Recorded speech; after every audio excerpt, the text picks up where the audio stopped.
Olá, galerinha do meu coração! Tudo bom? Galera, hoje nós vamos continuar aí as nossas aulinhas. E nas outras aulas, só pra gente fazer um remember aí muito rapidinho, né? O que nós estávamos falando? Começamos a falar sobre romantismo, certo?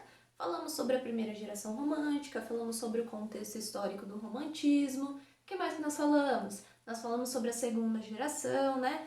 Peraí. Qual que é a primeira geração? Qual que é a segunda geração? Só pra gente fazer aí, né, um flashback muito rápido, tá? Primeira geração, aquela geração indianista, nacionalista, certo? Nós falamos aí sobre todas as vertentes dessa primeira geração, né? Exaltar o herói, exaltar a natureza desse Brasilzão, certo? Lembrando que nós estamos falando ainda de romantismo no Brasil, tá? Logo nós vamos chegar lá em romantismo em Portugal. Romantismo é aí um tempo meio longo, tá, galera? Mas tem paciência aí que a gente vai passar por isso. Beleza? Então, e na segunda geração? Qual que é a geração que a gente falou, galera?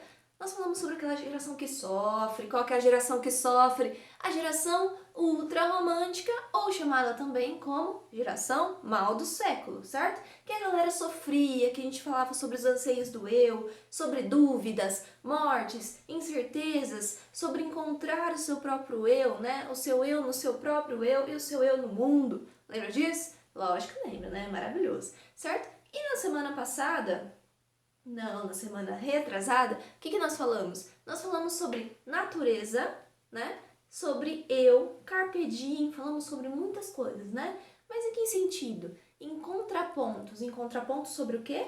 Entre arcadismo e romantismo. Então, como que é a construção da natureza no arcadismo? Nós vimos tudo isso lá, né? Espero que tenha visto, não é mesmo? E como que é a natureza no romantismo, né? Como que é a construção do eu no romantismo? E como é a construção do eu no arcadismo? Nós vimos aí todas as diferenças e toda essa ideia de se encontrar dentro do mundo, né? Lembrando, essa galera que escreve literatura também está tentando entender o eu.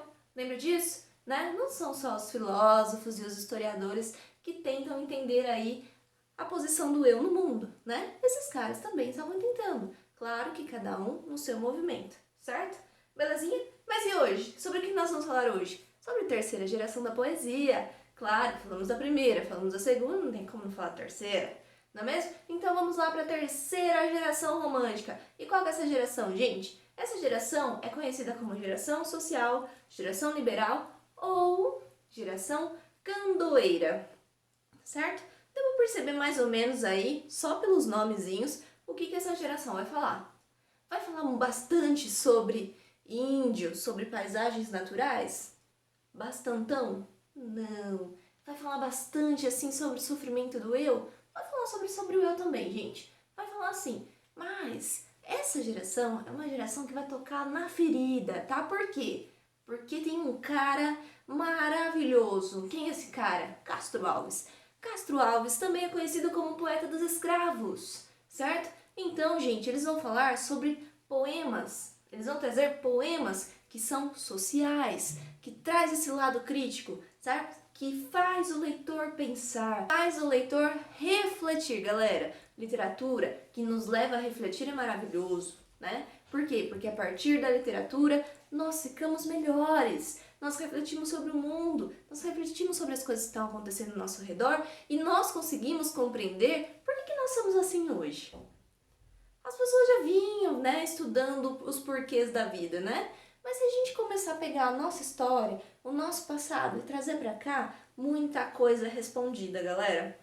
Então, essa terceira geração vai falar um pouquinho sobre isso, tá? E traz aí como elemento maravilhosíssimo esse cara maravilhoso que foi Castro Alves, certo? Então, nós vamos ver aí um pouquinho dessa terceira geração.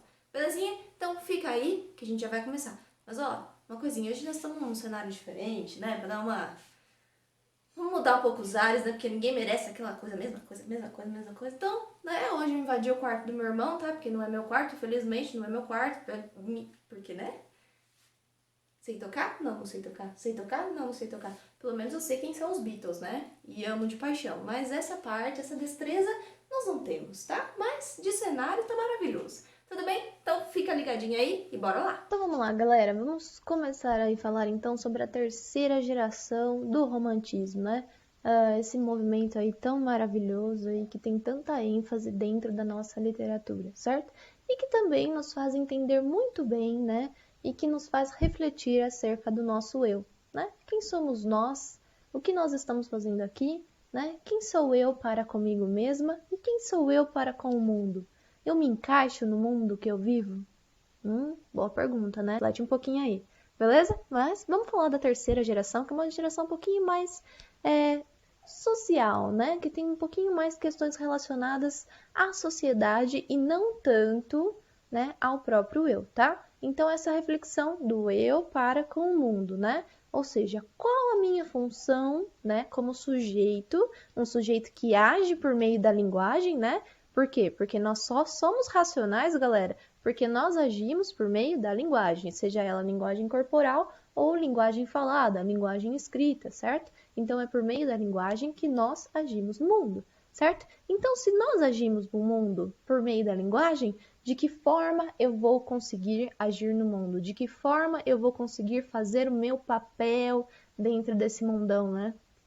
De que forma eu vou agir? De que forma eu devo, né, me impor como cidadão dentro de uma sociedade, certo? Então são questões aí que vão ser trazidas à tona nessa terceira geraçãozinha maravilhosa, certo? Tudo bem? Então, como eu disse para vocês lá na introduçãozinha, qual que é o nome dessa geração? Nós conhecemos essa geração como geração social, geração liberal ou também conhecida como geração candoeira, certo? Nós temos aí essas três nomenclaturas. Às vezes na prova, uma, às vezes na outra prova, outra, certo? E aí é bom saber as três nomenclaturas, né? Porque assim não dá confusão nunca, certo? Então, essas três nomenclaturas são possíveis. Tudo bem, galerinha? Então, quais são os conceitos que envolvem, né, essa terceira geração? Primeiro, defesa das causas humanitárias, certo? Se nós estamos falando que é uma geração social liberal, né?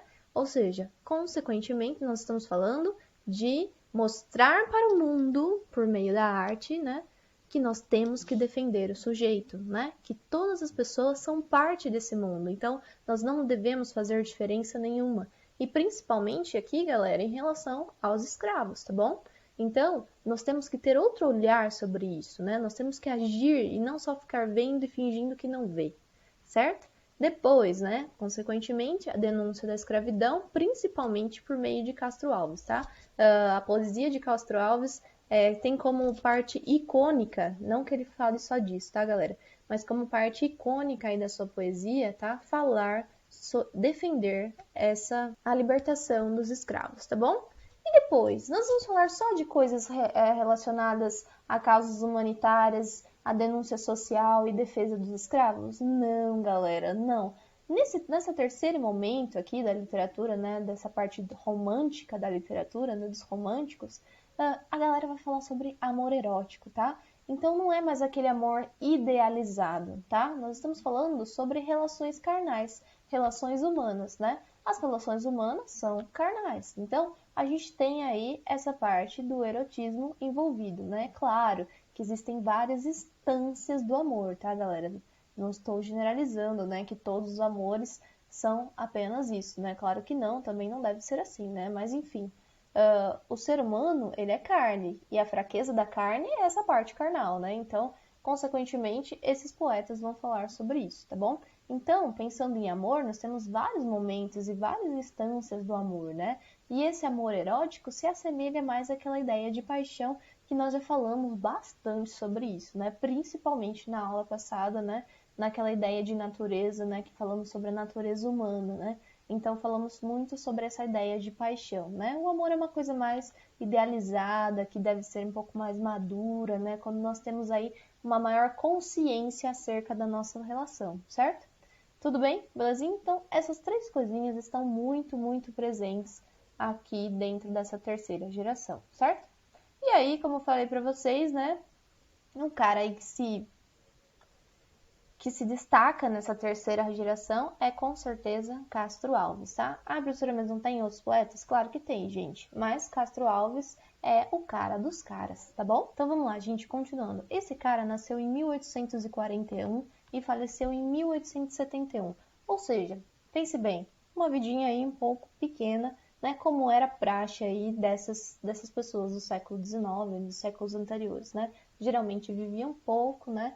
ou por causa da sua vida um pouco abusiva, ou por causa de doenças aí que tinham nessas épocas, tá? Então é um cara aí que viveu pouquíssimo, mas esse pouco tempo aí que ele viveu, ele nos presenteou com muitas coisas boas, tudo bem?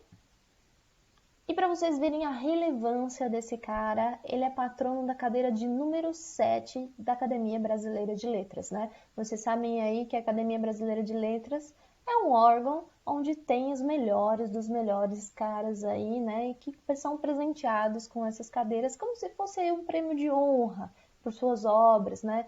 Por seu mérito. É claro, gente, que depois de um tempo, a Academia Brasileira de Letras começou a ter alguns problemas, tá? Por quê? Porque a galera começou a brigar por alguns motivos. Primeiro, tá? E pode ser que alguns motivos sejam reais e outros, talvez uma discussão aí de ego, tá bom? Primeira coisa, né? Só um adendozinho para vocês saberem aí sobre a Academia Brasileira de Letras, que é uma coisa legal, tá? Primeira coisa, nós temos aí, né, grandes nomes dentro da Academia Brasileira de Letras, como Machado de Assis, né, Castro Alves, José de Alencar, enfim, esses caras maravilhosos que a gente tem na literatura. Mas nós temos alguns caras que estão ali e que geram aí uma discussão bastante revolta, tá? E eu vou dizer quais são. Primeiro, nós temos aí Paulo Coelho. E segundo, nós temos um cara que aí pode ser que a briga seja real mesmo, que é José Sarney, certo? Mas, professora, José Sarney não é um político? Aliás, um político aí que é bastante emblemático dentro da nossa política aqui no Brasil. Sim, sim, ele é um político, tá? E ele tem aí a cadeira de número 38 da Academia Brasileira de Letras, galera, porque ele escreve alguns poemas, tá? Aí começam as grandes brigas, né? Primeiro porque, para Paulo Coelho, galera, segundo alguns, ele não era merecedor porque ele faz best-sellers, certo? Mas a gente tem que pensar também, né, que ele está levando o nome do Brasil para o mundo. Não sei se vocês sabem, mas Paulo Coelho foi traduzido em praticamente todas as línguas. Significa que ele levou o nome do nosso país como produtor de cultura, né? Independente se ele estava escrevendo romances clássicos, né? Ou romances esteticamente listos, mas o cara levou o nosso nome, né? Ele vendeu o nome do Brasil, ele mostrou que o Brasil é um país que produz arte, tá? Então por que não ele poderia estar lá? E aí tem o Sarney, que escreve poemas, né? Aí pode ser que tenha uma briga, porque na verdade ele não é escritor, ele é político, mas enfim, certo? Ele foi aí, recebeu o prêmio da cadeira, e aí a galera briga até hoje sobre isso. Tá, mas tudo bem, vamos continuar. Deixando esse adendo, só porque nós estávamos falando que esse cara tem a cadeira lá na Academia Brasileira de Letras. E muito merecidamente, né? Porque é um dos nomes mais emblemáticos dentro da nossa poesia, certo? Quais são as vertentes que esse cara vai nos trazer, vai nos presentear? Primeiramente, né? Castro Alves, a partir aí da sua formação, das suas visões de mundo, ele consegue perceber que ele tem uma função, que ele deve ter uma função social por meio da arte, tá? E a partir disso, a partir das suas reflexões e a partir do momento que ele sabe qual é o seu eu, né, dentro da arte, né, ele começa a escrever sobre questões sociais, né, e começa a bater nessa tecla para quê? Para que nós pensemos sobre isso. Mas ele só fala sobre isso? Não, galera. É um cara que também vai se adentrar nessa poesia lírico-amorosa, né, e esse amor aí bastante puxado para o erotismo, tá? Então, ele não vai falar somente sobre questões sociais, mas ele também está naquele debate acerca do amor, né? E das relações do eu com o outro, né? Por quê? Porque nós estamos no romantismo. É muito difícil a gente sair, né, desse papo, desse embate, já que é uma geração que é representativa, né? Que tem como grande característica isso, né? Essas representações do eu a partir do outro, a partir de si mesmo, né? Questões relacionadas à lírica amorosa, ao amor para mim, amor para com o outro, enfim, não tem como a gente fugir disso. Mas esse cara vai puxar aí um pouquinho pro lado mais erótico, certo? Mais carnal, tudo bem? É claro, galera, que todo esse sensualismo, né, pra gente pode ser até muito banal, né? Porque nós vemos aí num momento que as coisas são muito abertas, nós temos aí grandes informações, tudo que a gente quer nós temos acesso, né? Então, esse sensualismo pra gente parece nem ser tanto sensualismo, né? Por quê? Porque o contexto é um pouquinho diferente, tá? Então, é um sensualismo, mas é um sensualismo, na nossa concepção, um pouco diferente, mas dentro aí daquele momento, tá? Século XIX, é bastante aí sensual, erótico, né? Todo relacionado a isso. Tudo bem, belezinha? Então, gente, esse poeta é conhecido também, né, como cantor dos escravos, tá? Como se ele desse voz a essas pessoas que estavam às margens, que eram totalmente esquecidas pela sociedade. Tudo bem? E aí, ele tem uma coisa legal. Ele é um seguidor de Victor Hugo. Galera, vocês conhecem quem é Victor Hugo? Já ouviram falar de Victor Hugo? Certo? Victor Hugo é um escritor francês, tá? Também foi poeta. Sim, escreveu um dos livros mais lindos que a gente tem dentro da literatura mundial, né? Que é Os Miseráveis. Vocês conhecem Os Miseráveis? Já ouviram falar? Então vamos lá, gente. Os Miseráveis é esse livrão aqui, ó. Eu não sei se vocês conseguem ver, né, a dimensão desse cara, mas é um catatal, tá? Vamos ver se consigo. Tá vendo? É um livro muito bonito, gente. É um dos livros que, para quem gosta de ler, né, claro, deveria ser aí um dos livros arroz feijão da vida, certo? Um dos livros que com certeza um dia, claro, pode ser quando você tiver mais maturidade, ou não, porque agora, né, estamos aí nesse período de quarentena, por que não arriscar coisas novas, né? Um livro aí para você colocar na sua listinha do que ler, tá? É sem dúvidas uma das obras-primas, um dos livros mais bonitos que nós temos aí dentro da literatura, né? Também, assim, é um livro que eu tenho muito carinho, né? Principalmente porque minha mãe gosta muito de Victor Hugo. E o meu irmão chama Victor Hugo por causa do Victor Hugo, certo? Mas, enfim, é um livro que vocês deveriam colocar aí na listinha de leitura de vocês. Apesar dele ser um pequeno catatal, né? Mas se você ler aí algumas páginas por dia, né? Não precisa sentar para ler. Mas é um livro para você ler um pouquinho, deixar um pouquinho de lado, ler mais um pouquinho, certo? E aí você continua aí desbravando novas coisas, coisas difíceis, né? Eu acho que um desafio é sempre bom na nossa vida, né? E aí, tá aí um desafio para vocês conseguirem ler aí um livro que é tão emblemático dentro da literatura francesa, tá? Um dos presentes que com certeza, né, Victor Hugo nos deu e que incentivou tantos caras maravilhosos dentro da literatura como esse maravilhoso aí, Castro Alves, certo? Então, gente, Castro Alves é um cara que tinha o poder de comunicar, certo? A sua poesia, ela é muito comunicativa, né? Parece uma poesia mágica, parece que ela consegue nos encher de magia.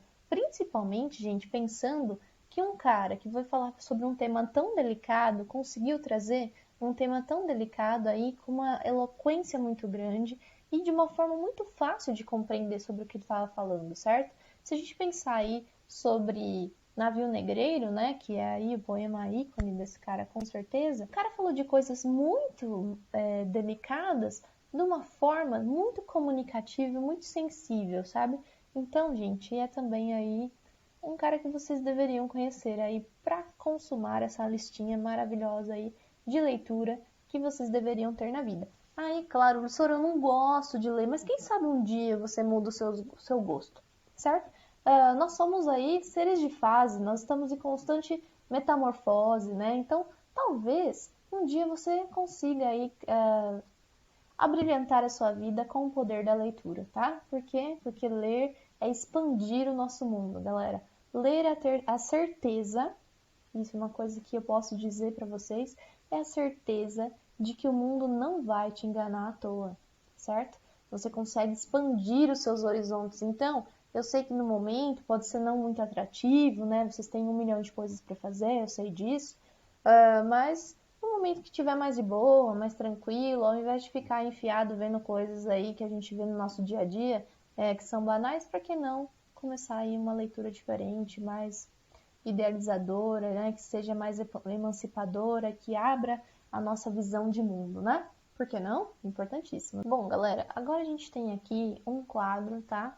Que chama Negros no Fundo do Porão, tá? Também conhecido como Navio Negreiro, né? Aí de um pintor alemão, certo? Do Johann Moritz Regendas, certo, gente? É um pintor alemão aí que dedicou essa obra ao poema aí de Castro Alves, tá? Navio Negreiro, tudo bem? Então, é uma representação, né, bastante realista do que era, né, a condição dessas pessoas, né, que seguiam viagem, né, que eram aí trazidas para, né, o trabalho escravo. Então, vocês veem aí que nós não temos zero condição, né, e a condição higiênica dessas pessoas era praticamente zero, né. Vocês veem aí que estão jogados um em cima dos outros, né, zero condições. A gente tem aí os homens que são aí os que trazem eles para cá, consequentemente judiando dessas pessoas, né? É mais uma representação, uma mímese, né, que quer nos passar aí talvez um terço do que era essa realidade, a realidade dessas pessoas, certo? Então, essa obra foi justamente para ilustrar, né, para trazer aí como imagem a obra do Castro Alves, que foi tão relevante dentro da nossa história, né, que trouxe aí, né, uma voz para essas pessoas que estavam às margens, né? Inclusive aqui a gente vê pessoas que estão escondidas no porão de um navio, né? Vocês sabem que um navio, gente, naquele momento já não tinha condições aí de higiene muito boas, né, para as pessoas que estavam na parte de cima do navio, né? Agora você imagina para as pessoas, né, para esses escravos que estavam na parte do porão, a quantidade de doenças que nós tínhamos, as pessoas que morriam no meio do caminho, né, e que não eram averiguadas, né? Imagina a quantidade de doenças. Enfim, gente, não tem muito o que falar sobre isso não, né? Acho que é um pouquinho impactante aí, que também nos faz refletir sobre como que é a posição do ser humano no mundo, né? E de que forma foi cada posição, né? De que forma as pessoas se encontravam no mundo ali do século XVIII, século XIX, né? Quais eram as posições dentro da sociedade de cada um, né? Então, eu acho que é importante a gente refletir o posicionamento que nós temos hoje dentro da sociedade, né? E os posicionamentos que as pessoas que não tinham voz, né, tinham na sociedade. E também o posicionamento de algumas pessoas que ainda não têm voz no século XXI, né? Eu acho que é uma ponte interessante de ser pensado, né? Que apesar de nós termos aí passado mais de 100 anos, né? Mais de 100 anos de história, a gente repete muita coisa, né? Muita coisa é repetida até hoje. Então, como eu falei para vocês, a arte e a literatura, ela nos leva à reflexão, certo? Sobre o que nós somos hoje, e o que nós somos hoje depende muito do que nós somos ontem, né? Do que nós fomos ontem. Então, depende muito do que nós fomos ontem, certo? Então, cabe sempre, gente, uma reflexão acerca do que nós somos, certo? Tudo bem? Belezinha? E agora a gente tem aqui o poema do Castro Alves, Navio Negreiro. Lembrando, gente, que é um poema grande, tá? Que vocês também podem ter acesso facilmente via, né, Google. Hoje é a maior enciclopédia aí. É só você jogar e que você vai ter aí acesso ao poema completo, tá bom? Trouxe aí algumas coisinhas para vocês, porque nós não temos muito tempo para ficar conversando sobre isso, mas para quem quiser aí se aprofundar nisso, é só procurar lá no Google Navio Negreiro, Castro Alves, que vocês têm o poema na íntegra, tudo bem? Então vamos lá. Era um sonho dantesco, o tombadilho, que das luzernas a vermelho brilho, em sangue a se banhar, tinir de ferros, estalar de açoite, legiões de homens negros como a noite, horrendos a dançar, negras mulheres suspendendo as tetas, magras crianças cujas bocas pretas rega o sangue das mães, outras moças, mas nuas e espantadas, no turbilhão de espectros arrastadas, em ânsia e mágoas vãs. Então vamos lá, gente, só um pedacinho, né, vocês já veem aí que é bastante, né, emblemático, né, por quê? Primeira coisa, né, em sonhos dantesco, né, que sonhos, né, vamos começar por aí, né, que sonhos essas pessoas tinham? Difícil, né, gente, ó, era um sonho dantesco, o tombadilho, tá? O que é o tombadilho, galera? Ó, eu vou mostrar aqui pra vocês, não sei se vocês vão conseguir enxergar muito bem aqui, certo? Mas isso aqui é um navio, tá? E aqui a gente tem, ó, o tombadilho. Tombadilho é essa parte, deixa eu dar um zoom aqui. certo? Essa parte aqui do navio. Então, se eles estavam no porão, eles tinham essa visão aqui, tá bom? Então, isso aqui é um tombadilho. Vamos lá, gente, começando. Primeira coisa, né? Sonho dantesco. O que é um sonho dantesco? Primeiro que a gente tem uma referência a Dante Alighieri, tá? A gente já viu aí, já falou um pouquinho, né, sobre a Divina Comédia de Dante, né? E aí, esse sonho dantesco faz uma referência aí, um intertexto com Dante. Mas se a gente fosse traduzir, né, o que significaria, né? Um sonho aí constante, né? Um sonho duradouro, tá? Mas é um sonho duradouro, um sonho constante. Mas o que eu tenho na minha frente? Eu tenho tombadilho, ou seja, eu tenho tombadilho, ou seja, eu tenho algo que tampa esse sonho, né? Que não deixa eu continuar sonhando, né? Principalmente aqui nos escravos, né? Como se fosse aí uma fronteira que ele não consegue ultrapassar, certo? Então aquilo fica como se fosse um devaneio, como se fosse um sonho mesmo, né? Ele não consegue realizar, certo? Por quê? Porque ele tem lá o tombadilho, claro, gente, que é uma metáfora, né? Que é aquela parte do navio, mas essa metáfora são as próprias pessoas que escravizavam aí, né? Essas pessoas, tudo bem? Que das luzernas a vermelha o brilho. O que nós estamos falando aqui, gente? E das luzernas a vermelho o brilho, ou seja, o claro, o pouco que entra, gente, aquele clarão que entra a hora que é aberto o porão, o que deixa em ênfase? Um brilho, que brilho? Um brilho vermelho, tá? Que brilho vermelho é esse, gente? É o sangue, né? É a metáfora do sofrimento e é a metáfora da própria morte mesmo, tá? Então, a partir do momento que aquilo é aberto, o que fica em evidência? Fica em evidência o sofrimento, fica em evidência, né, a morte, o próprio sangue daquelas pessoas, né? Depois, tinir de ferros, estalar do açoite, né? As pessoas, os escravos que estavam presos, né, dentro daquele porão e as chibatadas, né, gente? O estalar do açoite, tudo bem? Legiões de homens negros como a noite, né? Ou seja, um homem em cima do outro. Por quê? Porque era pequeno o espaço, né? Não tinha onde deixar esses homens, tá? Horrendos a dançar.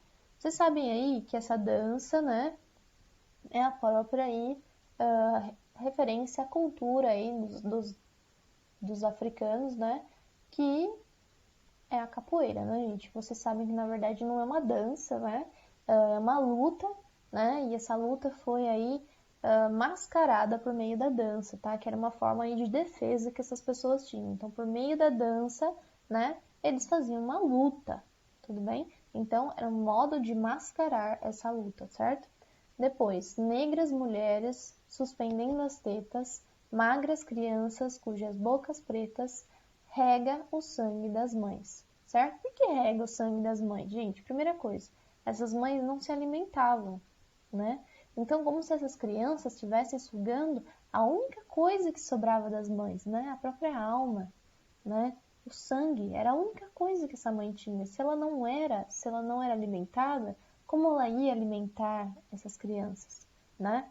Depois, outras moças, mas nuas e espantadas, né? No turbilhão de espectros arrastadas em ânsia e mágoas vãs, né? Então ele mostra aí a quantidade de sofrimentos, né?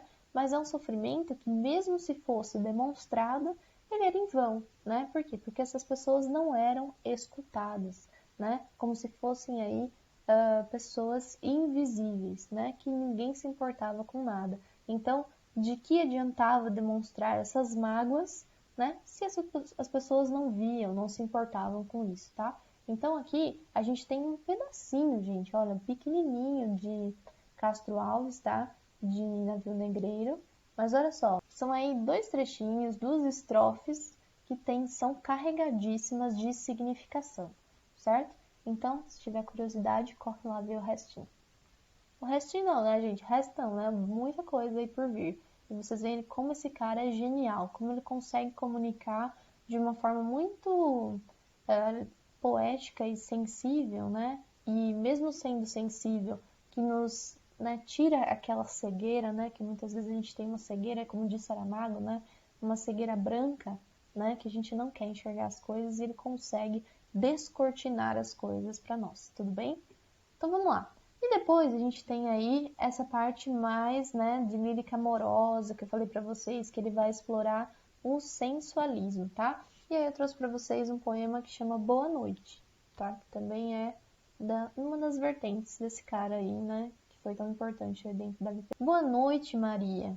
Eu vou-me embora. A lua nas janelas bate em cheio. Boa noite, Maria. É tarde, é tarde. Não me apertes assim contra teu seio. Boa noite, e tu dizes, boa noite. Mas não digas assim por entre beijos, mas não me digas descobrindo o peito, mar de amor onde vagam meus desejos. Julieta do céu, ouve a calhandra, já rumoreja o canto da Martinha.